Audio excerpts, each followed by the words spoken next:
хамгаалдаг хуультай биш, иргэнээ хамгаалдаг хуультай болох тухай. Дараад үйлчилдэг төртэй биш, иргэндээ үйлчилдэг төртэй болох тухай.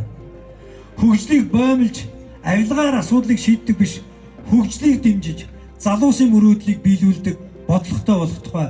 Надад ийм 3 зорилт байгаа. Хууль, төр, бодлого 3 зөв бол энэ улс орн уршаа алхнаа. Хууль нь хүнээ хамгаалдаг, төр нь иргэндээ үйлчилдэг, бодлого нь хөгжлийг дэмждэг байхад Монгол улс дээшээ цойлноо. Үнэхээр төрийн дээр гараа завлаа сутсан. Авилгаас өөр ам нь ангалцдаггүй. Гар хуран хэдэн үеэрээ урт сунчаад бидний ирээдүгээс, залуусын мөрөөдлөөс, Монголын хөгжил дэвшлээс хулгай хийж байгаа хүмүүс тэнд бачуурж байна. Тэнд сандарж байна. Яагаад сандарж байгааг бол Монгол хуультай болно гэдгээс айдастай байна.